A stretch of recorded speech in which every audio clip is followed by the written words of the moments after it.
prenatal, embarazo de alto riesgo. Eh, Voy a iniciar yo, quien le habla, Flores Portocarrero Wendy.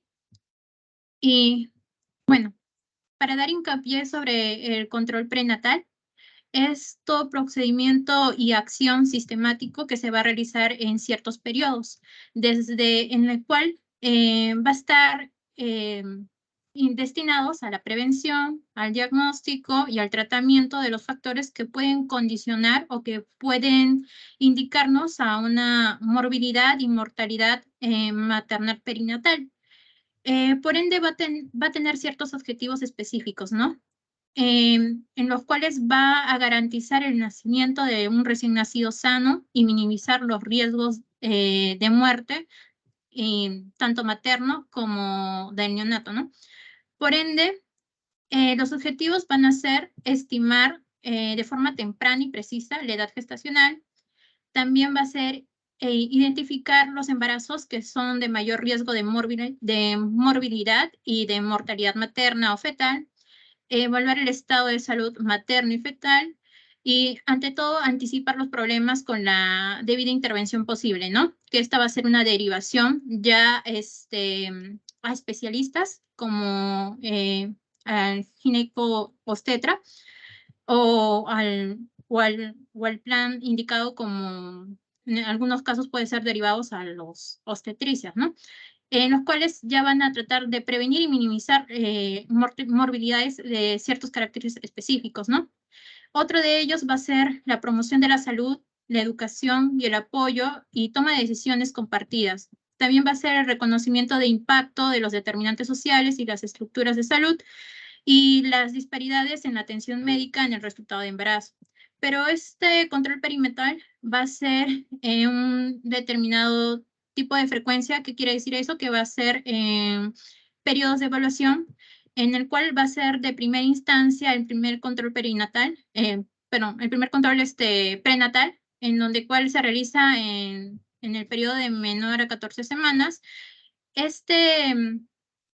En este mes, en este primer mes, la evaluación va a ser menos de 30 minutos y las posteriores controles prenatales van a ser en un tiempo determinado de menos de 15 minutos. Eh, y aquí podemos ver, de acuerdo a al MINSA, que la frecuencia del control prenatal, por ejemplo, de a partir desde el segundo mes hasta el sexto mes, en los cuales son de mayor relevancia, van a estar entre, por ejemplo, del segundo control perinatal va a estar entre la semana 14 a la semana 21. Posteriormente, en el tercer control perinatal va a estar entre las 22 semanas hasta la 24 semana, y así posteriormente como se observa en la imagen, ¿no? ¿Por qué? Porque se tiene que evaluar los ciertos factores de riesgos que se pueden estar determinados tanto en factores sociodemográficos como antecedentes reproductivos, ¿no? En los cuales nosotros vamos a poder ir recopilando según la evaluación. Por ejemplo, podemos tener personas que están gestando que no se encuentran dentro bueno, son una gestación temprana, ¿no? Dado que tienen una menor edad, ¿no? Por ejemplo, que sean menores de 17 años, o sino que sean mayores de los 35 años. También va a estar muy en relación al peso y talla de la gestante, si tienen una obesidad o una delgadez, ¿no? Igualmente, si tiene un antecedente de tabaquismo, alcohol, drogadicción o el nivel socioeconómico bajo o un riesgo laboral. También el hecho de antecedentes médicos va a ser muy importante si la gestante tiene un antecedente de diabetes o una enfermedad cardíaca, una hipertensión o antecedentes de epilepsias, ¿no? O patologías neurológicas. Asimismo, en ese transcurso nos va a permitir evaluar en el embarazo actual, ¿no?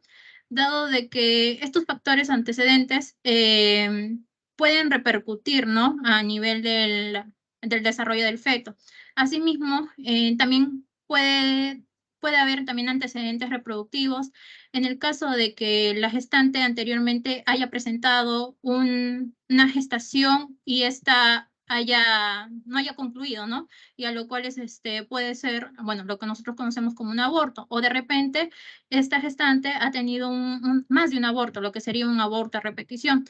Eh, dado por lo cual esto puede darnos un hincapié de que puede haber un riesgo o una sospecha de riesgo en el transcurso del momento de la gestación que se esté evaluando, ¿no?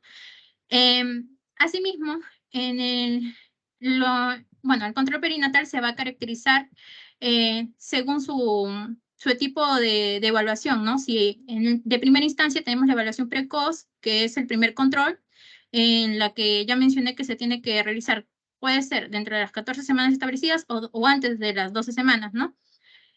También el control periódico, que es hasta las 32 semanas, que es el mensual, en donde va a estar durante la semana 32 hasta la semana 36, o también puede ser una evaluación quincenal desde la semana 37, que va a ser una evaluación semanal. Posteriormente tenemos la evaluación integral, que va a realizarse una evaluación ya de la parte física, psicológica, social, en los cuales se puede identificar si la gestante está pasando un problema de violencia familiar, lo cual se llama el tamizaje de violencia familiar. También de ello tenemos en el primer control, que se va a realizar, se va a confeccionar la historia clínica, en donde vamos a ver tanto los antecedentes ginecostétricos, el cálculo de la edad gestacional, y también vamos a poder realizar las maniobras de Leopold, en donde sabemos que vamos a identificar los 4 planos presentes, ¿no? Asimismo, valorando desde primera instancia de la primera maniobra, donde vamos a evaluar el fondo uterino, seguida de estas, la segunda maniobra, donde vamos a evaluar la posición fetal, y seguida de estas, la tercera maniobra, donde vamos a evaluar ya si se encuentra en la presentación fetal, donde se puede ver si el bebé está encajado o si hay lo que se denomina el signo del reboteo. En la cuarta maniobra vamos a ver que ya el bebé se encuentra encajado, y posteriormente se puede solicitar desde el primer control exámenes, ¿no? Como el hemograma, que estos va a permitir identificar si la gestante tiene algún déficit de hemoglobina o alguna alteración como infecciones, ¿no? También eso lo podemos verificar también con urocultivos, orina completa, seguida de estas descartes de hepatitis. También se le puede realizar un Papá Nicolau. Posteriormente, el ultrasonido va a ser muy importante porque esto nos va a permitir valorar cómo se encuentra tanto la edad gestacional del feto, seguida de esto también la consistencia, bueno, de la placenta. Más que todo en el primer trimestre, lo que se va a evaluar entre las 11 y 14 semanas con el ultrasonido va a ser la posición, cómo se encuentra, ¿no? Que esta va a ser una posición cefalocaudal, como se observa en la imagen. Y esto nos va a permitir también determinar si existe algún riesgo, ¿no? Un riesgo de aneuploidías, en las cuales estas va a permitir con una evaluación translucineal nucal. Y esto nos va a permitir descartar ciertas patologías, ¿no? Una de ellas, por ejemplo, tenemos que es el síndrome de Down. También detectar si existe signos también de preeclampsia. Posteriormente, la ecografía también nos va a permitir detectar la frecuencia cardíaca del feto, ¿no? Y también la posición, como ya mencioné, los movimientos, la respiración y la posición de la placenta. Seguida de ellos, también va a ser muy importante ya en las siguientes semanas posteriores, por ejemplo, en la semana 26 a la semana 28, el control de la glicemia en caso de sospechas de un embarazo, un embarazo diabético, ¿no? También se puede realizar posiblemente en seguimiento del crecimiento tanto de la presentación como se encuentra el feto y la placenta, ¿no? La posición. Posteriormente, a todas las gestantes se les va a determinar o se les va a indicar la prescripción de sulfato de hierro, que la presentación bueno, la dosis va a estar entre 60 miligramos de hierro elemental y 400 miligramos de ácido fólico desde la 14 semana, como dato profiláctico, como profiláctico, ¿no? En algunos casos también se le puede prescribir calcio, eso se prescribe durante la gestación de 2.000 miligramos al día a partir de la semana 20, ¿no? Hasta llegar al parto. También va a ser muy importante en base a la edad gestacional y a la presentación uterina, que me refiero al tamaño al tamaño del feto. Esto nos va a permitir ver la medición, ¿no? Desde la sínfisis púbica hasta el fondo uterino, ¿no? Dado que esto nos va a permitir valorarlos en la fecha de monitoreo, ver cuánto tiene la ganancia, ¿no? La gestante. Y aquí tenemos las presentaciones estimadas de cuánto peso puede ganar una gestante que se encuentra delgada, que es menos de un IMS de 18.5, en las cuales se estima una ganancia de peso entre 12 a 18 kilos, por ejemplo. En una gestante normal se estima de entre de 11.5 a 16, y una gestante con sobrepeso, en las cuales ya su IMC bueno, está máximo de 30, se estima una ganancia de 7 a 11. Seguida de esta es la de obesidad, que esta va a tener una estimación entre 5 a 9 kilos. También va a ser muy importante porque vamos a poder medir que dentro del peso de las gestantes normales, valorar el percentil, ¿no? Si se encuentra bajo o arriba del percentil. Si se encuentra debajo del percentil, donde no está graficado, donde no está marcado, nos estaría indicando de que el tamaño del feto no es el indicado y se necesita otros tipos de estudios. Si está encima del percentil, también no sería de un buen pronóstico, porque nos podría indicar un error, un margen de error, o un indicativo, por ejemplo, de preeclampsia o de cesárea, o de una patología, por ejemplo, como la diabetes gestacional, ¿no? Seguida de esas tenemos las vacunaciones. Las vacunaciones, ante todos, tiene que la gestante recibir su dosis de la difteria y del tétanos. También va a ser de acuerdo al esquema nacional de vacunación del MINSA. Esta también tiene que recibir la vacuna contra la influenza a partir de la semana 20. Y ya en zonas endémicas, a considerar tratamientos antiparasitarios, ¿no? Protección contra la malaria, dengue, bartocelosis, chagas, ¿no? Entre ellos ya es el uso de mosquiteros, insecticidas, entre otros, ¿no? Y si también puede recibir inmunización contra la fiebre amarilla después de la semana 26.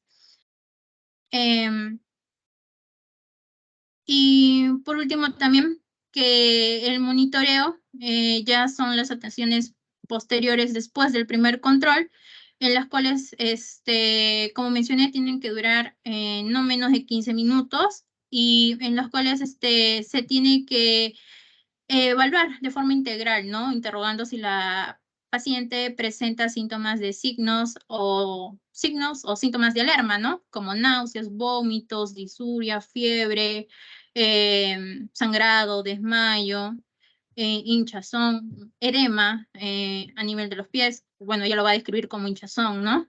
Eh, Disminución o ausencia de movimientos fetales, contracciones uterinas en menos de las 37 semanas, o si hay un indicativo de que sufre violencia familiar, de acuerdo a la gravedad.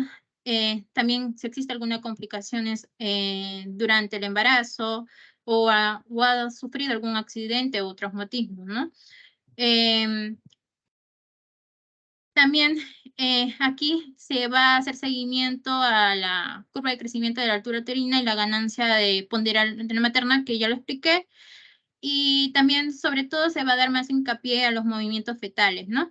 que esta va a ser prescrita o, bueno, colocada en la ficha diseñada con tal fin de ver si está asociado con alguna patología, ¿no? En ese es el caso de pacientes que tienen como antecedentes, ¿no? O eso va a ser a partir de la semana 34, pero en caso de que la gestante no tenga ninguna patología, esta se le va a prescribir en la misma hoja de forma repetitiva todos los días y se va a catalogar tanto la hora y el periodo del tiempo en los cuales va ocurriendo, ¿no? En cómo va sintiendo los movimientos. Si tiene 10 movimientos o menos movimientos, o menos movimientos, perdón, durante todo el día hasta transcurrir la evaluación. Seguida de estas, la auscultación del corazón fetal en cada visita prenatal con la técnica de la auscultación intermitente para determinar la frecuencia cardíaca fetal promedio, ¿no? Que es de 110 a 160. Bueno, y eso sería toda mi parte. Doy pase a mi compañera doctor. Muchas gracias.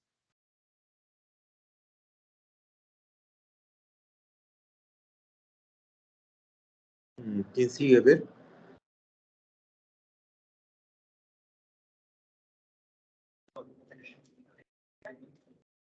Buenas tardes, doctor Reyes, compañeros. Yo voy a hacer la parte de lo que es la historia clínica perinatal. Bien, esta historia clínica materno-perinatal tiene características, ¿no? Esta va a contener datos referentes a los acontecimientos obstétricos y de recién nacido en el periodo neonatal inmediato, ¿no? Mi nombre es Nicomedes César y a manera de instructivo voy a hacer el llenado de lo que es el registro de los datos clínicos en la historia clínica, ¿no? Entonces, empezamos con lo que viene a ser aquí la cabecera. Se puede ver, ¿verdad? Bien, en la historia clínica, aquí vamos a ver en esta área, que se anotan los números de la historia clínica, que se abre en el establecimiento utilizando los casilleros finales. Estos tienen que ser escritos de izquierda a derecha, llenando todos los casilleros que queden en blanco, aquí con los ceros. Perdón.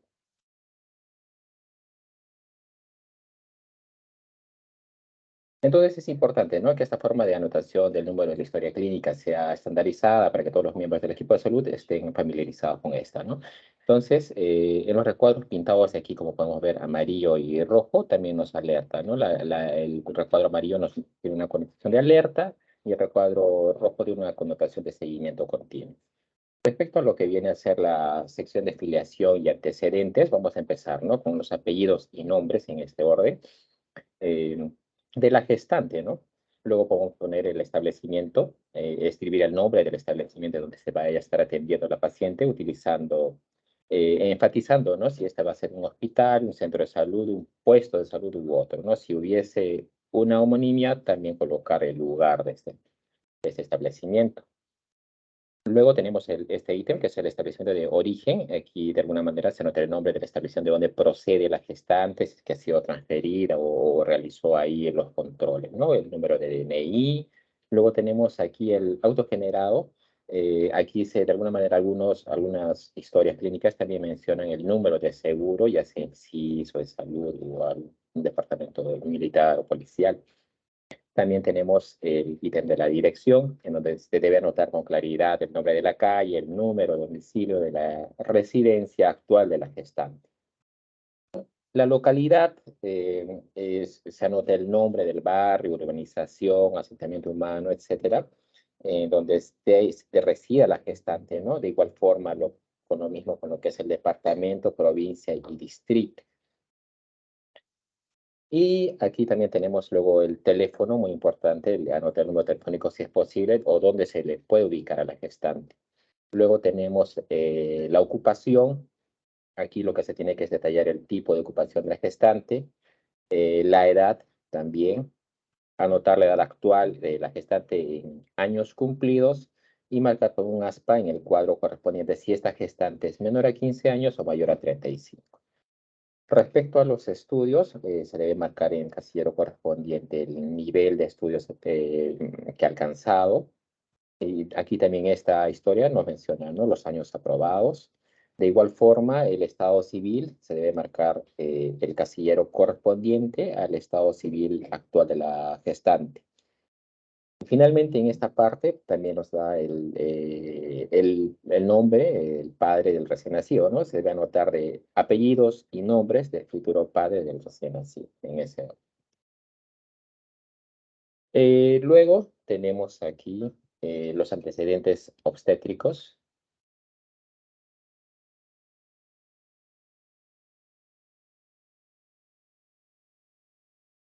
Bien, los antecedentes obstétricos, lo que se tiene que hacer es anotar el número de gestaciones previas a la gestación actual. La actual no se va a considerar por no ser un antecedente, ¿no?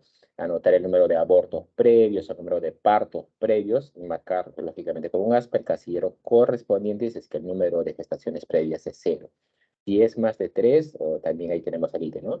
Si hay un antecedente de un recién nacido con un peso menor a 2.500 gramos, si la gestante ha tenido una o más gestaciones múltiples, y o si ha tenido un parto con un recién nacido que menor a las 37 semanas también, ¿no? También es importante anotar el número de partos vaginales y el número de partos por cesárea. Asimismo, anotar el número de nacidos vivos y el número de nacidos muertos. Y entonces del grupo de nacidos vivos registrar cuántos hijos viven, cuántos fallecieron durante la primera semana de vida y o cuántos fallecieron después de la primera semana de vida.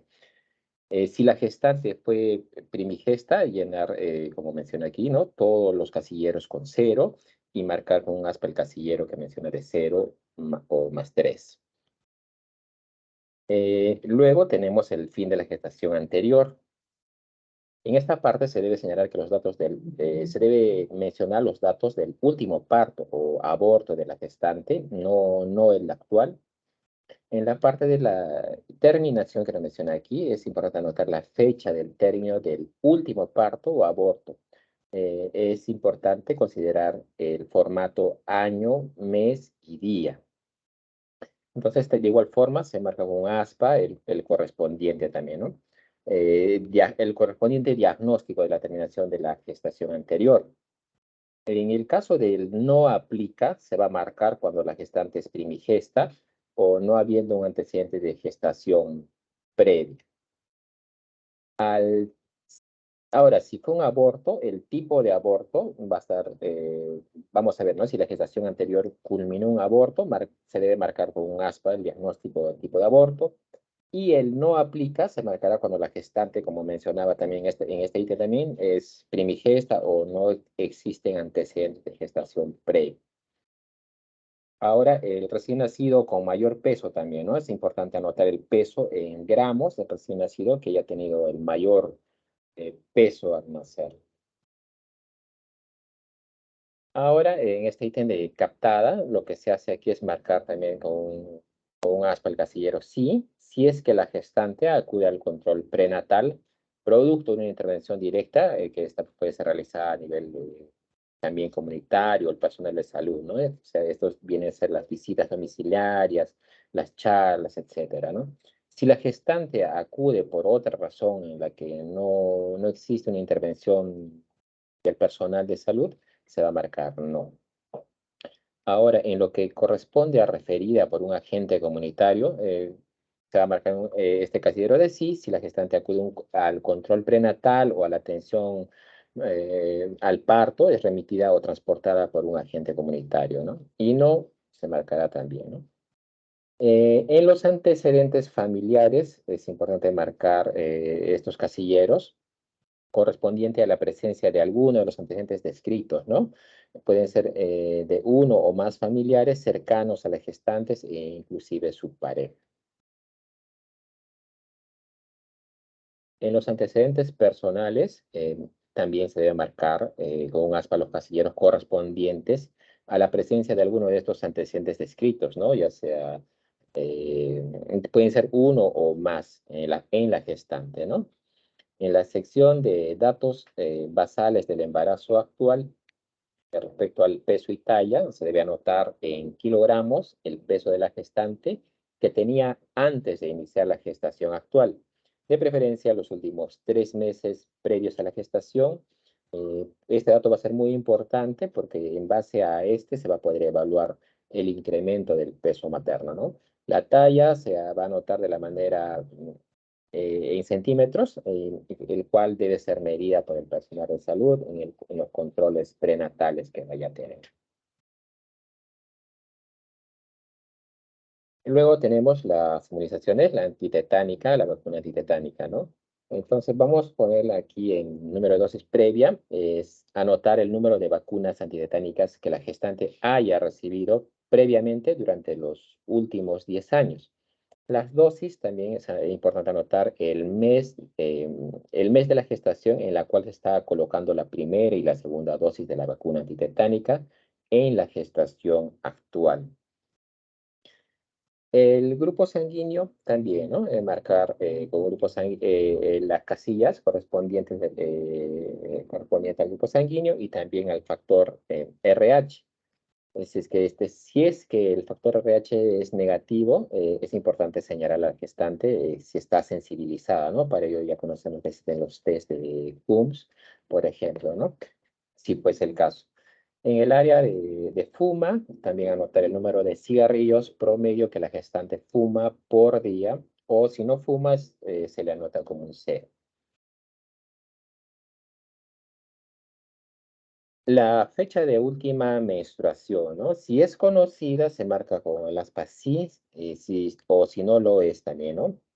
Entonces, al presentar la duda, se marca con un aspa el casillero correspondiente, si existiera, ¿no? La duda o no respecto a la fecha de la última menstruación. También se va a anotar esta fecha del inicio de la última menstruación. Como mencionaba, el formato es año, mes y día, ¿no? Ahora, también tenemos aquí un ítem que es la ecografía. En el caso no se cuente con la fecha conocida de la última menstruación o que esta vaya a ser dudosa, entonces se va a tomar en cuenta el resultado que va a presentar la ecografía. Y se va a anotar la semana de gestación en la que se realizó, se va a anotar la fecha de la ecografía, de igual forma, año, mes, día. En el caso de aquí que menciona el no aplica, se va a usar en el caso de que no sea necesario realizar una ecografía para determinar la edad gestacional aproximada. Y también, de acuerdo a la edad gestacional encontrada, se va a anotar la longitud, ya sea cefalocaudal o el diámetro biparietal. Y también aquí vamos a poner la fecha probable de parto, se anota año, mes y día. Respecto a lo que viene a ser la hospitalización, se va a marcar con un aspa el casillero sí, si en algún momento durante el control de la gestación la gestante ha sido hospitalizada por algún motivo, pero que este sea diferente a la hospitalización del parto. Y se va a marcar con un no si la gestante culmina la gestación y no fue hospitalizada por ningún otro motivo que no fuera el parto o la terminación de la gestación. Igual la fecha, año, mes, día. Y el diagnóstico, bien, aquí se va a anotar el diagnóstico, el motivo de la hospitalización, si la gestante es hospitalizada o si no es hospitalizada y por lo tanto no se ha considerado ningún diagnóstico, se va a marcar, pues, ¿no? No aplica. Respecto a lo que viene a ser emergencia, vamos a ver emergencia 1. Entonces se va aquí a anotar el diagnóstico de la emergencia, como mencionaba, ¿no? Excepto si es un motivo de trabajo, de parto. La fecha, de igual forma, año, mes y día. Si no acude una emergencia durante la gestación, se marcará no aplica. En la emergencia 2 se va a anotar el diagnóstico de igual manera de la emergencia, si sea por la misma causa que incluso pueda originar la primera visita o la emergencia número 1. U otra causa si es por motivo del parto.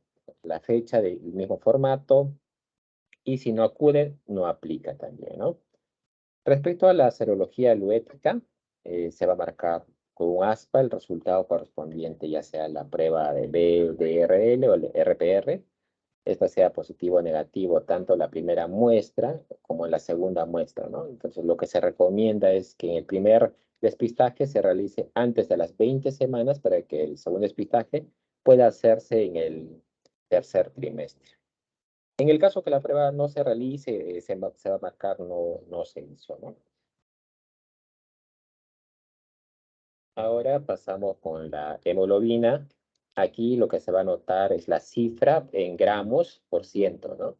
correspondiente a la prueba dosaje de hemoglobina en el primer examen como en el segundo. Entonces la fecha, el mismo formato, año, mes, día. En el caso de que no se realice, se va a marcar no se hizo, ¿no? En la psicoprofilaxis se va a anotar el número de sesiones a las que ha concurrido la gestante durante el control prenatal. Y en este cuadro de exámenes se va a marcar con un aspa el casillero correspondiente, ¿no? El resultado del examen o la prueba que se ha realizado. Esta puede ser normal, patológica, normal o sin examen.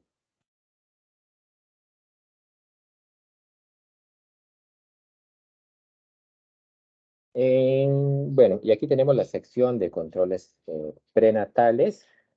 Tenemos la fecha de control prenatal. Aquí se anota la fecha en la que el gestante acude a su control prenatal, considerando el formato año, mes, día. Luego tenemos este segundo ítem que es la edad gestacional. Se va a anotar la semana de gestación en la que acude al control prenatal correspondiente. Luego tenemos el peso de la madre. Este tiene que realizarse en kilogramos obtenido en la visita, el control prenatal correspondiente, ¿no? Tratando de que esta que esta tenga la misma balanza y los mismos criterios de calibraciones que sean necesarios. Luego tenemos la temperatura, importante anotar la temperatura de la gestante en grados centígrados, oral o axilar, tomada en el control prenatal correspondiente, ¿no? Luego tenemos la tensión arterial, se va a anotar la tensión arterial máxima y mínima en milímetros de mercurio que se va a realizar en cada control. Luego tenemos la altura uterina, se anota en centímetros, también en el control prenatal. Aquí luego tenemos lo que es la presentación, ¿no? Anotar, aquí se debe anotar si la presentación es cefálica, pélvica o transversa al momento del examen. El no aplica, o el NA, se va a escribir cuando no es posible determinar, o no se puede determinar mediante el examen físico, ¿no? En la presentación. Luego tenemos la frecuencia cardíaca fetal. Se anota el número de latidos por minuto. El no aplica se va a anotar cuando no va a ser posible determinar los latidos fetales por auscultación o ya sea por ultrasonido, ¿no? Luego, los movimientos fetales se va a anotar con una cruz, dos cruces o tres cruces, de acuerdo a la intensidad de los movimientos fetales que va a referir la madre. El no aplica se va a anotar cuando la gestación sea menor a 8 semanas, porque se puede detectar movimientos fetales en ecografía entre 7 a 9 semanas. El sin movimiento o SM, cuando la madre va a referir que no siente movimientos del feto y esta se constate por examen físico, ¿no? O examen clínico. El no aplica se va a anotar cuando aún sea posible determinar los movimientos fetales. El edema, de igual forma, se va a anotar con una cruz, dos cruces o tres cruces, estas de acuerdo a la intensidad del edema. Y el SE es el sin edema, ¿no? Se va a anotar lógicamente cuando no se encuentre edema al examen físico. El pulso materno es el número de pulsaciones por minuto que va a presentar la gestante al acudir al control prenatal. Luego tenemos la consejería en planificación familiar, anotar si se dio o no la consejería en planificación familiar.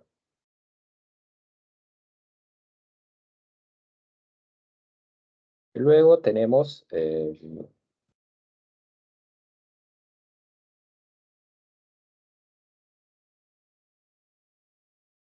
el perfil biofísico. Bueno, aquí lo que se va a anotar es la prueba de perfil biofísico cuando ésta se vaya a realizar. El NSH es cuando no se hizo, el NA es que no aplica. Y luego también es importante anotar el otro ítem que es la cita, ¿no? Anotar la fecha de próxima cita, de igual manera, año, mes, día. La visita domiciliaria, anotar si se realizó o no la visita domiciliaria a la gestante que no acude a su control en la fecha. De igual forma, el no aplica se va a anotar cuando la gestante acude a sus controles y no va a requerir, lógicamente, una visita domiciliaria. Finalmente tenemos el establecimiento de atención, poner el nombre del establecimiento donde se realiza el control correspondiente, como mencioné al inicio, si que fuese algún homónimo, especificar el lugar. Finalmente, el responsable del control, anotar el nombre del profesional que va a estar a cargo del control. Y si es que hubiese alguna observación, también hay parte en la que se puede apuntar todas las observaciones que consideren importantes, las cuales hayan sido obtenidas en cualquier momento del control prenatal.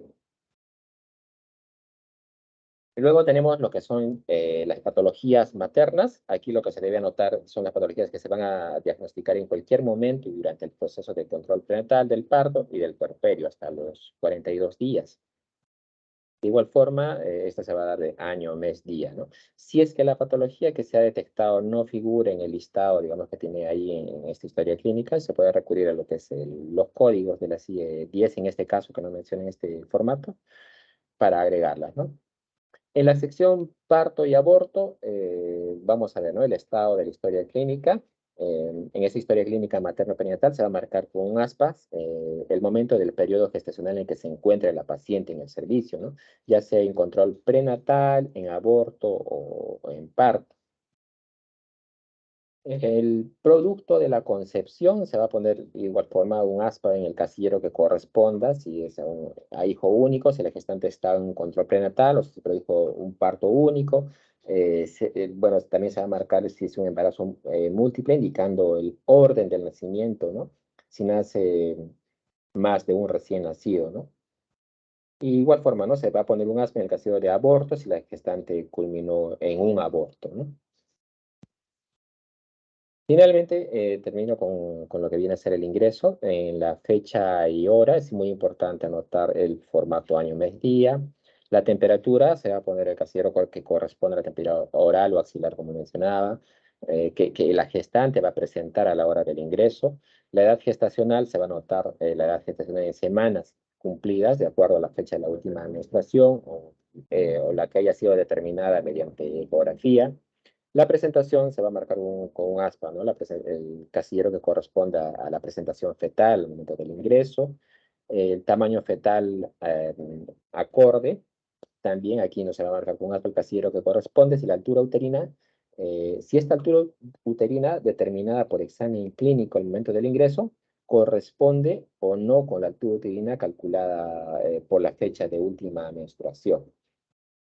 En esta parte de inicio se debe marcar con lo que corresponda la modalidad de inicio de trabajo de parto, ¿no? Teniendo en cuenta que se puede considerar inducido aquel trabajo de parto iniciado por el uso o el empleo de oxitocitos, ¿no? También se va a marcar una tabla si es una cesárea electiva cuando dicha intervención está programada, ¿no? Luego tenemos lo que son las membranas al ingreso, o mejor dicho, el estado de las membranas al ingreso, ¿no? Se va a marcar el casillero que corresponde, el estado de las membranas amnióticas, al momento del ingreso y anotar la fecha en que las membranas se rompen, considerando año, mes, día, y en este caso se va a agregar la hora y el minuto. El líquido amniótico vamos a observar aquí el color del líquido amniótico al momento de que ocurra la ruptura de la membrana, ya sea espontánea o artificialmente, ¿no? Eh, mediante, puede ser esto amnioscopía y marcar el casillero que corresponda, ¿no? Claro, verde oscuro. La medicación, bueno, aquí se va a notar la medicación que se va a usar durante el parto o durante el trabajo de parto o el mismo parto para lo que se utiliza una tabla de medicación que normalmente se viene insertada y también se puede marcar sin medicación cuando no se usa en el trabajo de parto o en el mismo parto. Y los medicamentos de igual forma, ¿no? Se anotan los medicamentos empleados durante el trabajo de parto o el mismo parto para que se haga, hay una tabla que viene anexada a esta historia. Con esto acabo mi parte. Muchas gracias.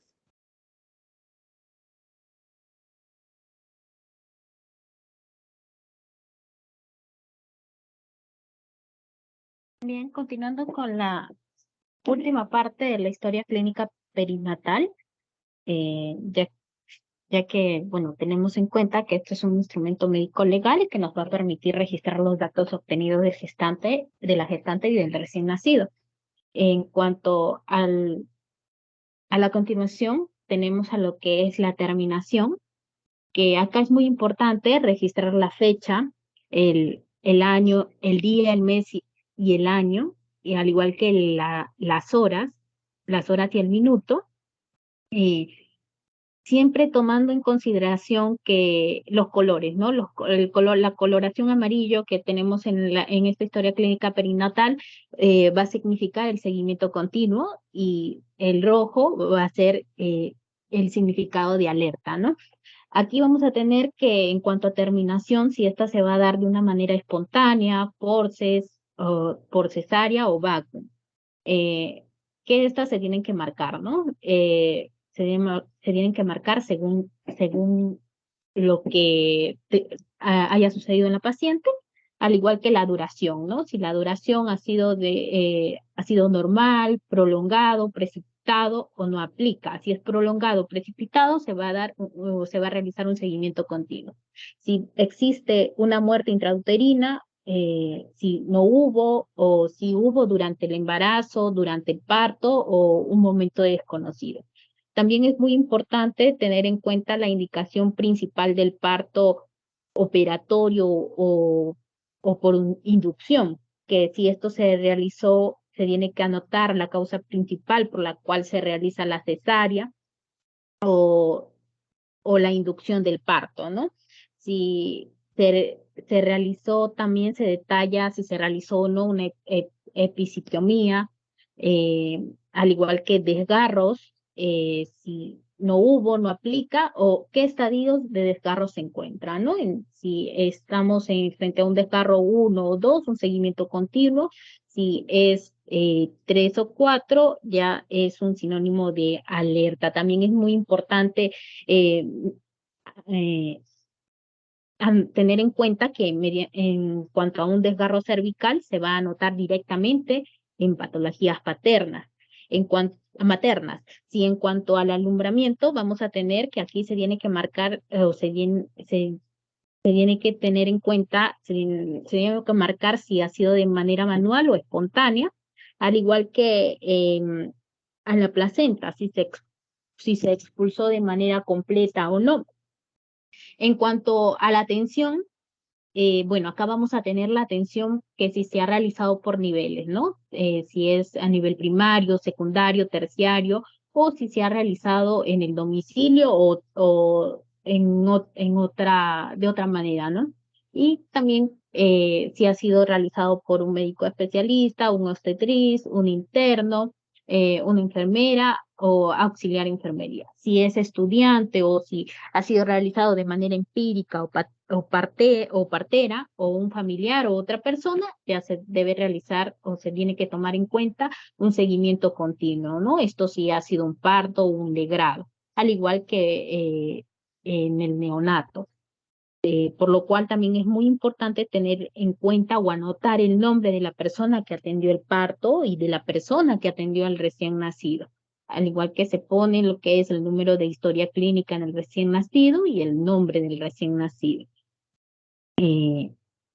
También, también es importante tener en cuenta ya en la sección del recién nacido que aquí se tiene que marcar el sexo, ¿no? El sexo, si es femenino o masculino. También hay que tener en cuenta lo que es el peso del recién nacido. Si es menor a 2,5 kilos, se tiene que marcar en la sección de amarillo. Si el peso es menor a 1,5 kilos, se tiene que marcar en la sección del rojo. También se tiene que tener en cuenta lo que es la talla del recién nacido, se tiene que anotar la talla del recién nacido, el perímetro cefálico, la temperatura del recién nacido. En el examen físico lo que vamos a tener es evaluar la edad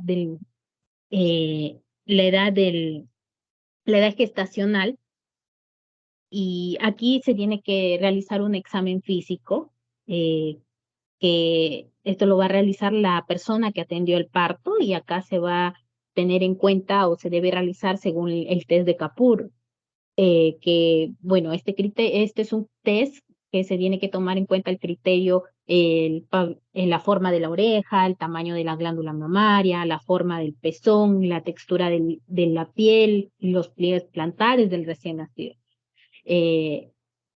Una vez realizado esto, tenemos que tener en cuenta el peso por edad gestacional, que acá se tiene que marcar si es adecuado, pequeño o grande. al igual que se tiene que tener en cuenta o anotar el sistema de puntuación a pagar, que esto se realiza en el primer minuto y también a los 5 minutos de vida del recién nacido, en los cuales aquí se tiene que tomar en cuenta los criterios de la frecuencia cardíaca, la respiración, el tono muscular, el reflejo y la coloración, ¿no? Esto según la puntuación de 0 a 2, y aquí se tiene que considerar que si en el paciente la suma de estas de 4 a 6 en el primer minuto se marca en el casillero amarillo. Si es de 0 a 3, ya es sinónimo de alerta, marcamos en el casillero rojo. Y posteriormente también se realiza lo que es en el minuto 5, si es de 4 a 6 en el casillero amarillo y de 0 a 3 en el casillero rojo. También hay que tener en cuenta en la sección del recién nacido el examen de VIH, si acá se va a marcar si ha sido negativo o ha sido positivo o no se ha realizado. Si existe una reanimación respiratoria o no existe, se marca de igual manera. Si esta ha sido mediante oxígeno, bolsa o máscara o una intubación endotraqueal. También hay que tomar en cuenta la leutica del recién nacido, si esta ha sido positivo o negativo o no se ha realizado. También en cuanto al examen físico, si ha sido normal o anormal, al igual que el alojamiento conjunto, ¿no? Si el recién nacido queda en alojamiento conjunto con la madre o no. Y bueno, también lo que vamos a tener es en cuanto a la hospitalización, ¿no? Si el recién nacido se hospitaliza por algún problema clínico o no. También vamos a tener lo que es la necropsia, que en caso, si el recién nacido falleciera, se marca con un aspa al casillero que corresponde, ¿no? Si es sí, si es no o no aplica. No aplica, se marca cuando el recién nacido no fallece. En cuanto al contacto piel a piel, se debe indicar si sí o no, según el recién nacido tenga o no contacto piel a piel con su madre, y si se marca sin dato, es cuando se desconoce si hubo un contacto piel a piel. También vamos a tener aquí lo que corresponde al tipo de sangre, que aquí se tiene que marcar según lo correspondiente al tipo de grupo sanguíneo del recién nacido, al igual que el factor RH, se marca según el casillero correspondiente del factor RH del recién nacido. Y si en ambos casos no se realiza, se marca no se hizo, ¿no? En cuanto a la profilaxis, del recién nacido, aquí hay que tener en cuenta lo que es la vitamina K, que aquí se tiene que tener en cuenta si se realizó, si se administró o no la vitamina K en el recién nacido, al igual que las vacunas del recién nacido, como es la BCG o la polio, si esta se realizó o no se realizó, en este caso, si no se realiza, se hace un seguimiento continuo del recién nacido. También vamos a tener en cuenta a las patologías neonatales, que aquí se tienen que anotar las patologías que se diagnostiquen en cualquier momento durante la vida del recién nacido hasta los 28 días después del parto, así como la fecha del diagnóstico en el cual se considera según el año, el mes y el día.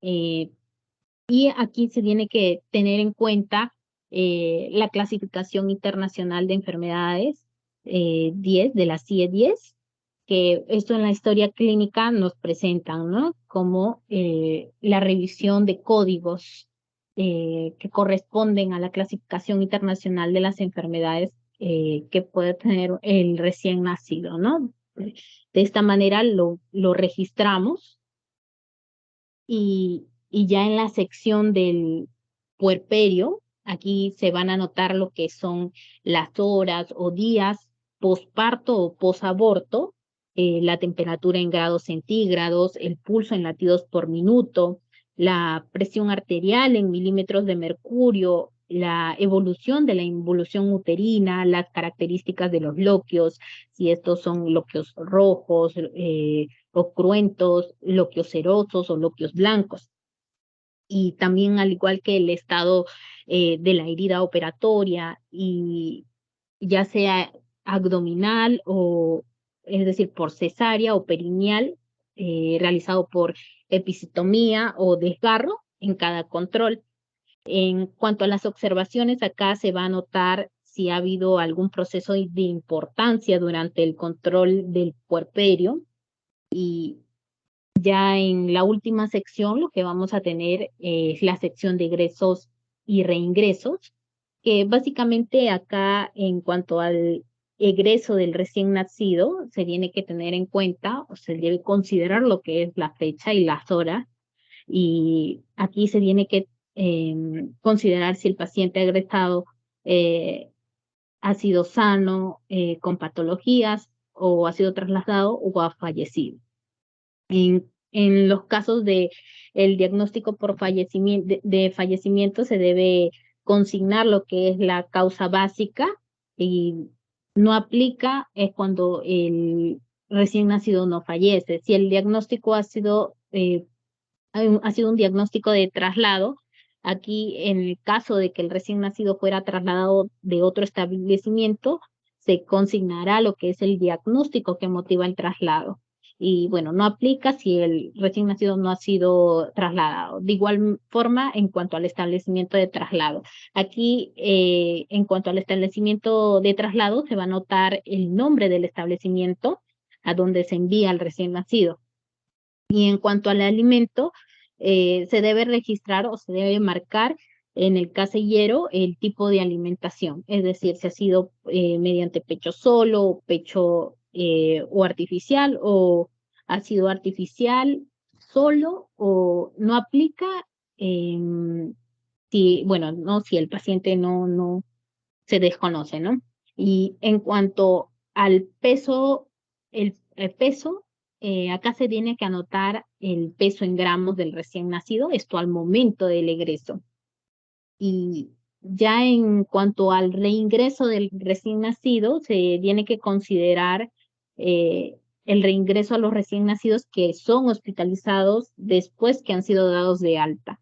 Aquí se va a tomar en cuenta la fecha del reingreso en cuanto al formato del año, mes y día, y al igual que la hora, ¿no?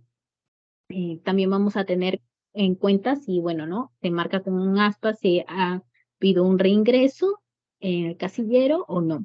En cuanto al diagnóstico de reingreso, esto se debe tener en cuenta el motivo, ¿no? Y se tiene que consignar el diagnóstico que motivó el reingreso. También tenemos la fecha del egreso con la fecha y horas. En cuanto al egreso, si esta se ha dado por alguna, si bien el recién nacido si es sano, con patologías, trasladado o fallece. En cuanto al diagnóstico del fallecimiento, el diagnóstico del traslado y el establecimiento de traslado, de la misma manera, ¿no? Se consigna el diagnóstico de causa básica en fallecimiento, el trasladado, el diagnóstico que motiva el traslado y el establecimiento del lugar del traslado. En cuanto al control del recién nacido, lo que vamos a tener es que si ésta se realizó o no dentro del periodo de 28 días, en el cual también se registra la fecha. Ya en cuanto al egreso materno, vamos a tener en cuenta la fecha y las horas, y esto si la paciente egresa sana, con patologías, trasladados o fallece, de la misma manera en cuanto al diagnóstico por fallecimiento, diagnóstico de traslado y el establecimiento de traslado. Si la paciente, en cuanto a los anticonceptivos, se tiene que marcar el tipo de anticonceptivo que se ha aplicado, al igual que ya sea si se le han o se le ha entregado como un insumo al alta, es decir, si ha sido de manera o ha sido por una abstinencia periódica, por condón, DIU, una ligadura tubárica, mela o por inyectables, ¿no? O ya sea por orales, o si ha sido por consejería o ninguna u otra causa. En cuanto al reingreso materno, se debe considerar lo que es la fecha y las horas, de igual forma, si se realizó o no el diagnóstico que motiva el reingreso, la fecha del egreso, y si la paciente viene por si es sana, con patologías, traslado o fallece, de igual forma en cuanto al diagnóstico por fallecimiento, el diagnóstico de traslado y el establecimiento de traslado. Y también hay que tener en cuenta o se debe marcar si la madre viene con un control puerperal, si es sí o no, se anota la fecha. Y bueno, ¿no? Y eso sería todo en cuanto a la historia clínica perinatal. Ahora doy pase a mi compañera que va a continuar con la exposición. Doctora, haber resumido nomás porque estamos pasando el tiempo, ¿ya?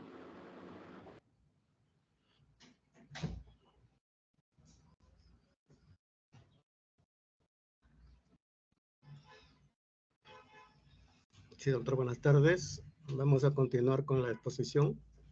Vamos a hablar ahora sobre el carnet perinatal. La segunda, bueno, en este formato, como todos observan, vamos a ver qué cosa es el carnet perinatal. Este carnet ha sido desarrollado por el Centro Latinoamericano de Perinatología y Desarrollo Humano, que son organismos de la OPS y de la OMS. Esto ha sido como un instrumento de formación en los programas de salud materno-perinatal. Bueno, ustedes observarán ahí los colores amarillos que hay en este formato. Este color amarillo significa alerta. No indica necesariamente riesgo ni prácticas inadecuadas. Vamos a seguir desarrollando esta historia clínica perinatal en las siguientes diapositivas. La siguiente, por favor. Bueno, acá vamos a ver qué cosa es el carnet perinatal. Se dice que se abre una historia clínica por cada paciente y también se entrega un carnet perinatal, donde se va a anotar el resultado de cada control. O sea, va a ver el peso, la talla, la altura uterina, la tensión arterial y las vacunas aplicadas, entre otros datos. Este carnet va a tener que acompañar a la persona embarazada durante todo el embarazo y también lo debe tener a la mano cuando llegue el momento de internarse. La siguiente, por favor. Acá tenemos las secciones de la historia clínica perinatal, donde vamos a ver la identificación del paciente, donde vamos a anotar el nombre y los apellidos, el domicilio, la localidad, el teléfono, la fecha de nacimiento, la edad en años, marcar el casillero amarillo si es de 35 años o menor de 15 años. Vamos a anotar la etnia, el alfabeta, los estudios, si ha registrado en un máximo nivel, el estado civil. Luego vamos a anotar el control prenatal, el lugar del parto y el número de identidad. La siguiente, por favor. En los antecedentes familiares, personales y obstétricos, vamos a ver que los antecedentes familiares se van a referir a los antecedentes de la pareja, de los padres o hermanos. Preguntar a cada una de las patologías que aparecen en esta historia clínica perinatal, como pueden ser, por ejemplo, la diabetes, la hipertensión arterial, la preeclampsia, la enclampsia y otros datos que puedan ser de gravedad de esta paciente. En los antecedentes personales, se refiere a los antecedentes propios de la mujer. En los antecedentes obstétricos, vamos a ver las gestas previas, sin incluir el embarazo actual. Vamos a ver el parto, si ha sido vaginal, si ha habido cesáreas, si han habido abortos, si han nacido vivos, si han nacido muertos, los hijos vivos al momento de la consulta, muertos en la primera semana, muertos después de la primera semana y fin del embarazo anterior. La siguiente, por favor. Seguimos con los antecedentes familiares, personales y obstétricos, donde vamos a ver también si el embarazo ha sido planeado, se refiere al embarazo deseado o que sucede en un momento oportuno. Y vamos a ver también el fracaso de los métodos anticonceptivos antes del embarazo actual. La siguiente, por favor. Vamos a hablar sobre la gestación actual. Vamos a anotar el peso anterior, la talla, la fecha de la última menstruación. Este es un dato esencial donde se va a calcular la edad gestacional y la fecha probable de parto. La fecha probable de parto, lo recomendable es usar un gestograma. En el caso de no contar con uno, se recomienda utilizar la regla de los 280 días. Partiendo de la fecha del primer día de menstruación, se contarán 280 días. También existen fórmulas matemáticas como la regla de Naegele, la de Pinar. La siguiente, por favor. Siguiendo con la gestación actual, vamos a ver que también debe haber confiabilidad de la edad gestacional. Aquí se solicita una evaluación subjetiva acerca de la confiabilidad del cálculo de la edad gestacional, ya sea del FUN o ya sea por FUN o por una ecografía. El estilo de vida, si esta persona ha sido fumadora activa, si ha sido pasiva, si ha consumido drogas, ha consumido alcohol, ha tenido en su vida violencias o en el hogar. Luego tenemos el examen odontológico y de mamas. Luego tenemos el examen de cervix, donde se recomienda la realización del examen vaginal con el espéculo como parte de la evaluación del control prenatal, con la finalidad de detectar anormalidades o infecciones cervicales. Luego tenemos el Papa Nicolau en caso que se encuentre alguna anormalidad cervical. La siguiente, por favor. En la admisión del parto, en la admisión por parto vamos a ver el sector diseñado para registrar los datos relevantes del trabajo de parto y parto. En el parto vamos a ingresar la fecha de ingreso, el carné perinatal, las consultas prenatales en total y la hospitalización en embarazos. Vamos a ver también si ha tomado corticoides antes del embarazo, en el embarazo, y vamos a ver el inicio del trabajo. La siguiente. Acá en la admisión por parto, también vamos a ver la rotura de membrana ante parto. En primer lugar, vamos a ver la edad gestacional al parto, presentación o situación. Se refiere al tipo de presentación, si es cefálica, pelviana, transversa o diagnosticada en el momento del inicio de trabajo de parto. El tamaño fecal, acorde, si ha tenido acompañante o no. La siguiente, por favor. Ahora hablemos del nacimiento. Se refiere al estado vital del recién nacido al momento del parto. Vamos a ver si hay un muerto anteparto, muerto en el parto, si ha habido una muerte ignorada, que ignore en el momento, la fecha y hora de nacimiento, si ha sido nacimiento múltiple, si ha habido terminación, registrar si la terminación del parto fue espontánea, fue cesárea, forced o vacum. La siguiente, por favor. Ahora hablemos del recién nacido. Anotando el sexo, el peso al nacer, el perímetro cefálico, la longitud, edad gestacional, peso para edad gestacional, el ASGAR, que es importante, la lactancia materna en un inicio precoz. La siguiente. En el posparto, control del posparto. Este sector es referido al registro de los controles del posparto. Momento del examen de posparto, donde vamos a tomar la temperatura, el pulso, la presión arterial, la involución uterina. Importante la gamma-globulinemia antes del alta. La siguiente. El egreso del recién nacido debe llenarse en todos los nacidos vivos. Si el niño nació vivo y sigue vivo al momento del alta, entonces el egreso del recién nacido debe incluir fecha y hora del alta.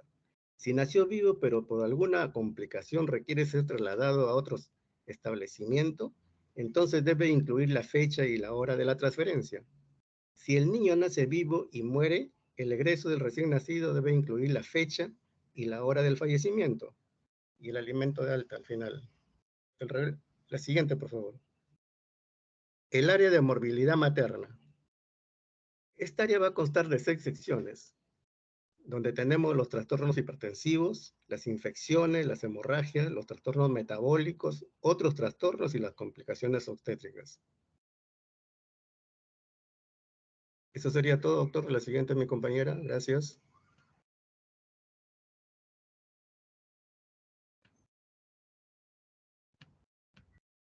Sí, doctor, buenas tardes. Yo voy a finalizar, también voy a hacerlo de forma breve.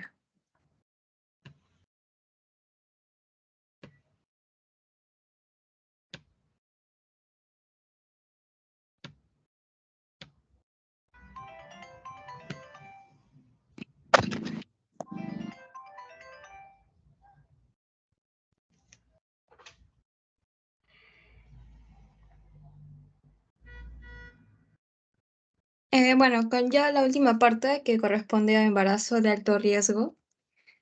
Bueno, como aquí se menciona, básicamente es la probabilidad de muerte, ya sea antes, durante o después del parto, y que va a ser mayor a la habitual, no tanto para la madre como para el feto o el feto o neonato, ¿no? Según la OMS también menciona que una mujer que vive en un país en vías de desarrollo tiene 100 a 200 veces más riesgo de, de muerte a causa de causas obstétricas, sean directas o indirectas, ¿no? Que en un país desarrollado. Y también se menciona que Perú es uno de los países en Sudamérica con más alto índice de mortalidad materna, ¿no? Esos son los factores de riesgo que vamos a encontrar, tanto propios de la madre, como vemos aquí, epidemiológicos, socioeconómicos, entre otros que se mencionan. Y en el caso de riesgo fetal, también propios de este, que bueno, voy a abordar más adelante.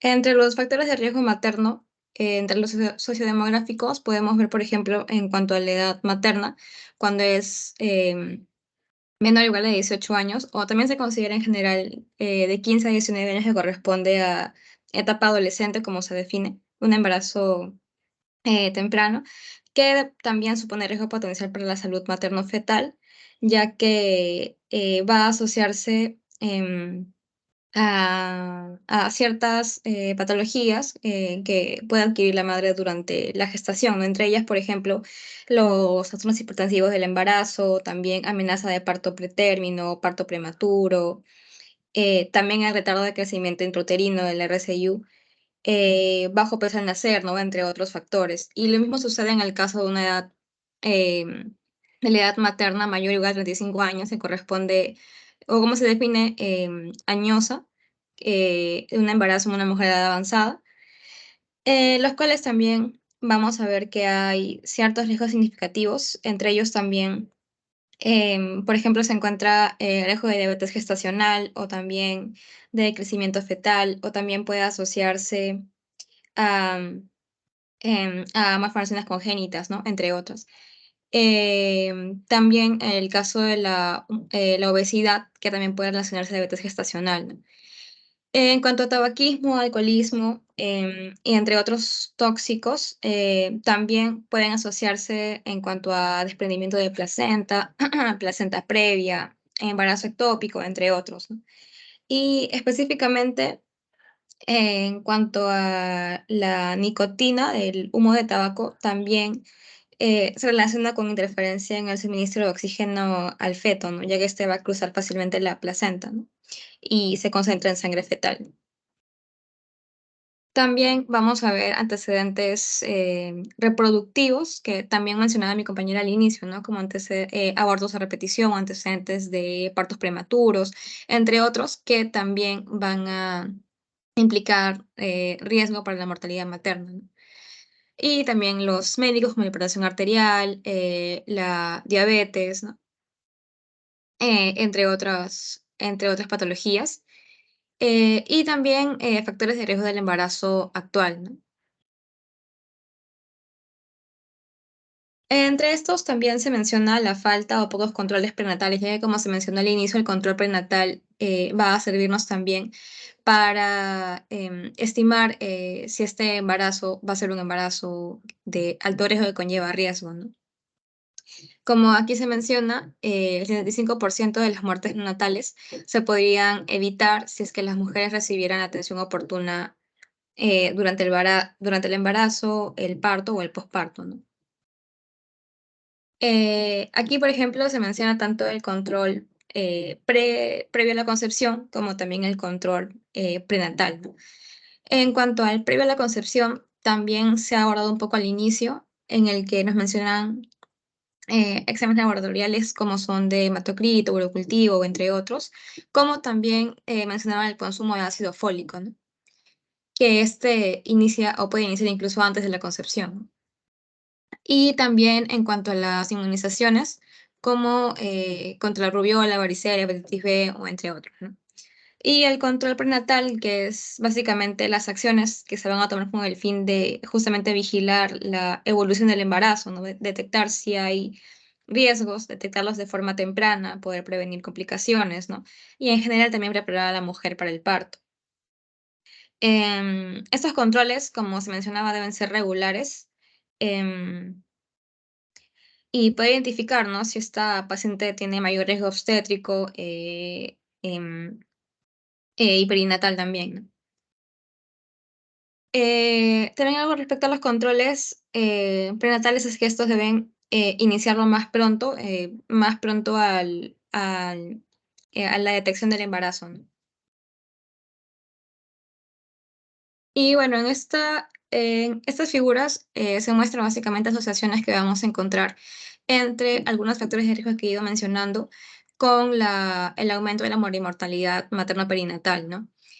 Bueno, ya he mencionado aquellas que se asocian a una mujer añosa o un embarazo en una edad mayor a de 5 años, también un embarazo adolescente de 15 a 19 años.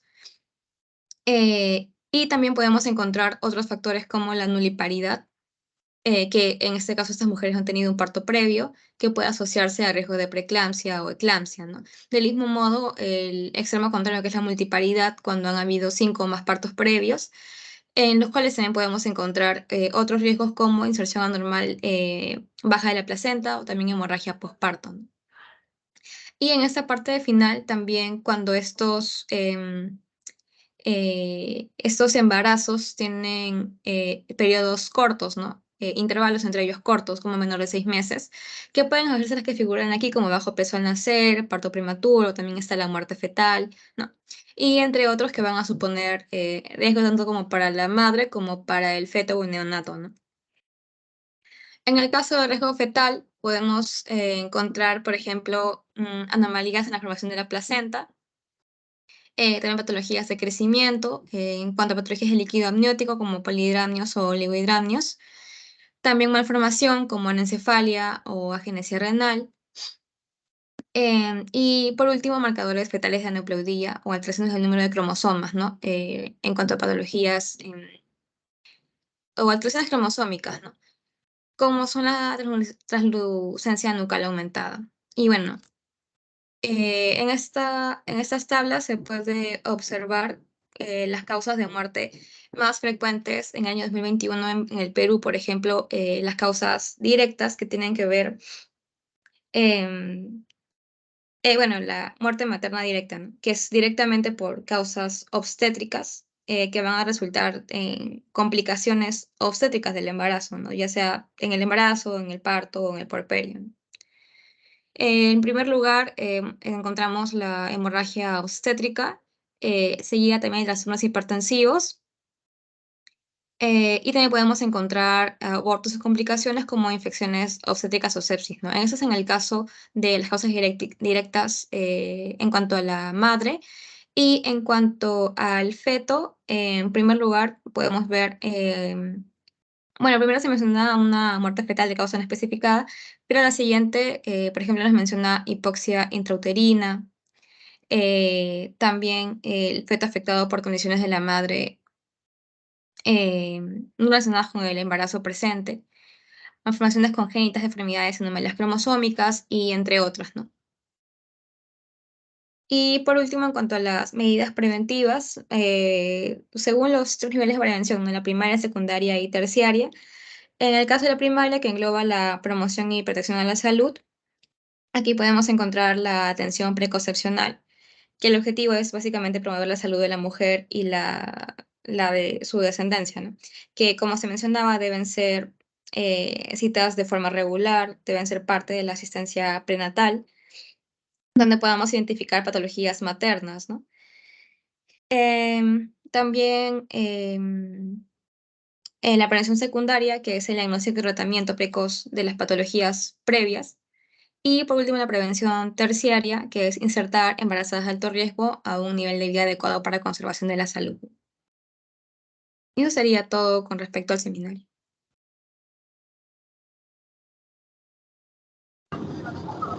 Muy bien, me parece que esos temas han sido extensos, o sea, claro, todo sobre lo que es la tarjeta de control prenatal y los riesgos bajos y altos, creo que tenemos que tenerlo presente. ¿Alguna pregunta, un comentario de repente para culminar?